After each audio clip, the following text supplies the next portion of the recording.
25 to 35 वाला age group, ये वो वाला एज ग्रुप होता है जिसमें अगर हमें कोई सजेशन देने की कोशिश करता है तो हमें ऐसा लगता है बस ये ज्ञान हमें नहीं चाहिए। लेकिन जैसे जैसे 35 क्रॉस होता है और हम 40s की तरफ जा रहे होते हैं, तब जाके हमें रियलाइज़ होता है कि ये ज्ञान अगर हमें पहले मिल गया होता, अगर हमने इसको पहले समझ लिया होता, तो शायद आज हमारी लाइफ ऐसी नहीं होती। क्योंकि 25 तक हम बहुत यंग होते हैं, लेकिन 35 क्रॉस होते होते काफ़ी सारे हेल्थ इश्यूज़ हमारे साथ होने लगते हैं, क्योंकि इन 10 सालों में हमने अब खुद का ध्यान बिल्कुल नहीं रखा है, और जिसका रिज़ल्ट क्या होता है, हम कई सारी बीमारियों से घिर चुके होते हैं। सो आज के वीडियो में हम बात करने वाले हैं 5 ऐसी चीज़ों के बारे में जो कि आपको 25 से पहले पता होनी चाहिए एंड आपको अपनी लाइफ में अप्लाई कर देना शुरू कर देना चाहिए। अदरवाइज़ आप 35 के बाद एक बीमार इंसान बनने वाले हैं। सो आपको कैसे हेल्दी रहना है, कैसे फिट रहना है, कैसे सक्सेसफुल रहना है, उसके लिए 5 बातें जानना बहुत ज़रूरी है। पहली सबसे इम्पॉर्टेंट चीज़ हमारी हेल्थ। अब हेल्थ का मतलब सिर्फ ये नहीं है कि आपने फिजिकल हेल्थ का ध्यान रख लिया लेकिन मेंटल हेल्थ को टोटली इग्नोर मार दिया, नहीं। सो पहला पॉइंट टोटली कवर करेगा आपकी फिजिकल हेल्थ को। आपको थोड़ा सा एक्टिव रहना है। इट डजेंट मैटर कि आप पतले हो या फिर मोटे हो, आपको कुछ एक्सरसाइजेस डेली करनी है, कुछ योगासन डेली करने हैं। इट डजेंट मैटर आपके पास कितना टाइम है, 10 minutes, 15 minutes, 20 minutes, no matter. उसके बाद हम बात कर लेते हैं दूसरी चीज़ की, नींद, जो कि आई थिंक हम में से ज़्यादातर लोग इसके ऊपर बहुत कॉम्प्रोमाइज़ करते हैं और शायद इसकी इम्पॉर्टेंस हम समझते नहीं हैं। लेकिन अल्टीमेटली ये इकलौती ऐसी चीज़ है जो कि हमें हेल्दी रखने में I think 60 to 70% role play करती है। सो अब आप देख लीजिए कि आपकी नींद आपके लिए कितनी इंपॉर्टेंट है। अगर आप पूरी नींद डेली लेते हैं तो 70% बीमारियां आपकी ऑटोमेटिकली रिजॉल्व हो जाएंगी। सो डेली एक अच्छी नींद आपको लेना बहुत ज़रूरी है। तीसरी चीज़, अगर आपकी शादी हो चुकी है या फिर होने वाली है, एक चीज़ इसी टाइम पे हमें समझ लेनी है कि फैमिली की जगह होती है, उसको कोई रिप्लेस नहीं कर सकता। रिश्तों की जगह उतनी इम्पोर्टेंस रखते हैं कि उसको हमारा काम, हमारा करियर कभी ओवरटेक नहीं कर सकता।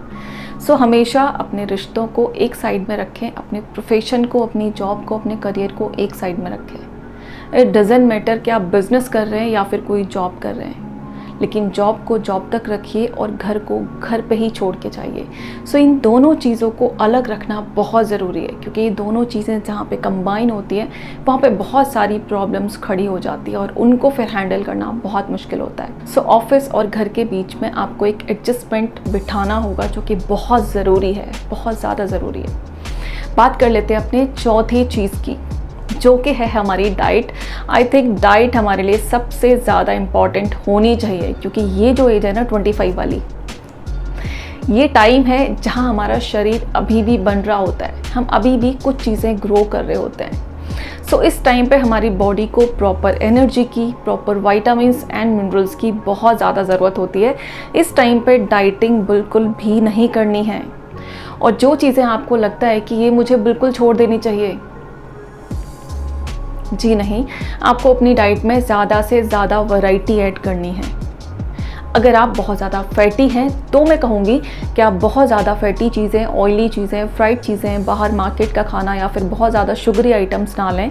लेकिन अगर आप हेल्दी हैं या फिर थिन हैं तो आप सारी चीज़ें एंजॉय करें। आपकी थाली में जितने ज़्यादा कलर्स होंगे, जितनी ज़्यादा वैरायटी होगी, आप उतने ज़्यादा हेल्दी होने वाले हैं। और अब हम बात कर लेते हैं अपने सबसे आखिरी पॉइंट की, that is the most important, हमारा मी टाइम। हमें थोड़ा सा टाइम डेली बेसिस पे खुद के लिए ज़रूर निकालना है, क्योंकि ये कहने वाली बातें हैं कि कोई फ़र्क नहीं पड़ता हमें क्या पसंद है, क्या नहीं पसंद है। अगर नहीं भी करेंगे तो क्या फ़र्क पड़ता है, हमारे पास टाइम ही नहीं है, हमारे बच्चे ऐसे हैं, हमारा घर ऐसा है, हमारी रिस्पॉन्सिबिलिटीज़ इतनी ज़्यादा हैं, बहुत फ़र्क पड़ता है। एक टाइम के बाद आप रियलाइज़ भी करोगे कि जो चीज़ें हम करना चाहते हैं लेकिन कर नहीं पाते हैं, तो वो चीज़ें कहीं ना कहीं हमारे माइंड में हमें बार बार स्ट्राइक करती रहती हैं। हम अपने कॉन्शियस माइंड से उनको निकाल देते हैं, लेकिन अनकॉन्शियस माइंड में वो जाके सेट हो जाती हैं, जो एक टाइम के बाद बार बार आपके सामने आती हैं और बार बार आपको रिमाइंड कराती हैं। और यही वो चीज़ें हैं जो कि आपके अंदर इरिटेशन पैदा करती हैं, आप इरिटेट होने लगते हैं। आपको चीज़ों पे गुस्सा आने लगता है, आप चीज़ों को हैंडल नहीं कर पाते और फिर आपको लगता है गुस्सा होना तो नॉर्मल है, गुस्सा तो सबको आता है, स्ट्रेस सबको होता है, इरिटेशन सबको होती है सबको होती है।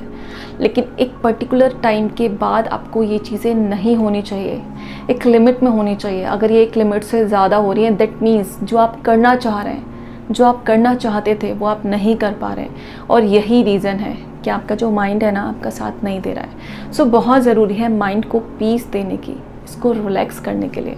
और उसके लिए क्या ज़रूरी है, आपका दिमाग कैसे खुश रहता है, आप कैसे खुश रहते हो, आप वो सारे काम कीजिए जो कि आपको पसंद है, जो कि आप करना चाहते हो, जिनसे आपको खुशी मिलती है। दोस्तों आई होप आपको मैं समझा पाई हूँ कि ये चीज़ें इस एज ग्रुप में ही करना क्यों ज़रूरी है।